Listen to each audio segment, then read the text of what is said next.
I was 17 when she came. I'd been living with my abusive mother for 17 long, painful years. It was around midnight, and my mother was already asleep. So when the 3 soft raps at the front door came, it was me who answered. An odd-looking little girl stood there, with cheeks pale and colourless, blonde hair in braided pigtails, a pink dress, torn a little at the hem, feet bare and turning slightly blue from the cold of winter, with dark, blackened eyes.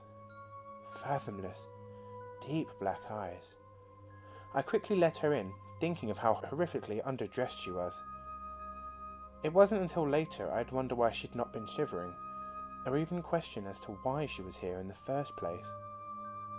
I got her into the living room, wrapping her little form in a thick afghan my grandmother knitted.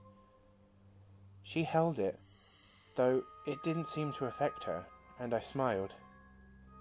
"What's your name, sweetie?" A long silence passed, in which she stared at me. I was beginning to be discomfited by her black gaze when suddenly her lips parted and she spoke in a soft voice. Lacey Morgan. I nodded, smiling again. "Well, you can stay here tonight, Lacey," I said, motioning to the couch. She curled up in a little ball, black eyes still on me, and I exited the room. That night I slept soundly, not worrying about my mother beating me or the strange little girl on my couch. When morning came and I trudged into the kitchen, I was greeted with a coffee mug to the shoulder. I gave a feeble shout of pain, staring at my mother. "What the hell did you do? Why is there dirt on the couch?" she shouted, confusing me greatly. Upon investigating, I found that Lacey had vanished, the only proof that she'd been there being some dirt that must have fallen off her dress or her feet. I took responsibility, earning myself a strong slap to the cheek, and then I left for school.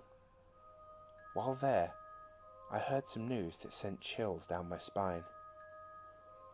Lacey Morgan was found dead last night.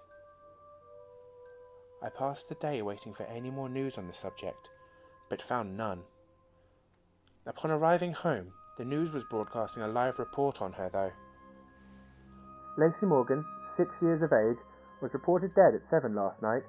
Her body was located in the backyard, buried there in her pink dress.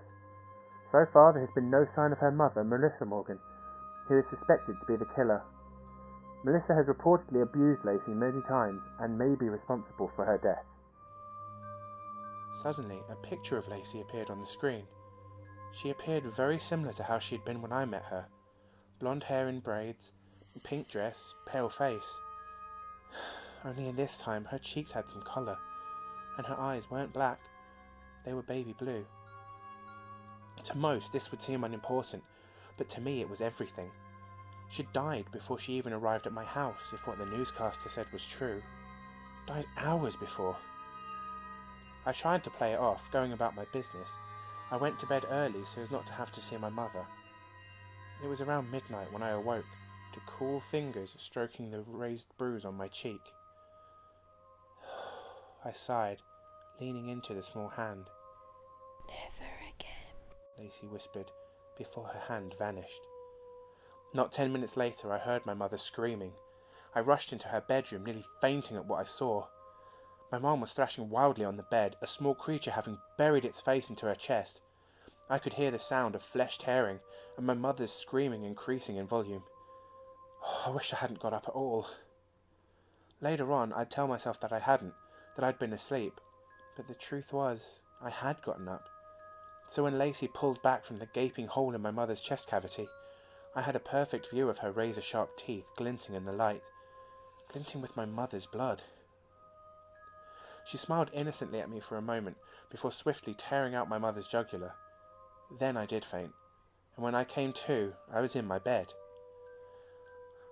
I walked to my mother's room, morbid curiosity getting the best of me. Upon opening the door, I found the room empty. The bed was made neatly, as if my mum had left for work early. The only oddities were the dirty child's footprints and the open window, showing that Lacey had in fact visited. I never saw my mother again, and I not once missed her either. I eventually got married, and my wife and I had a child together, and after the event I named her Lacey. Recently I'd been noticing that the neighbour's daughter has all sorts of scrapes and bruises on her arms. I've started watching their home, and the other day I saw something very odd. A little girl running barefoot through their backyard up to their back door.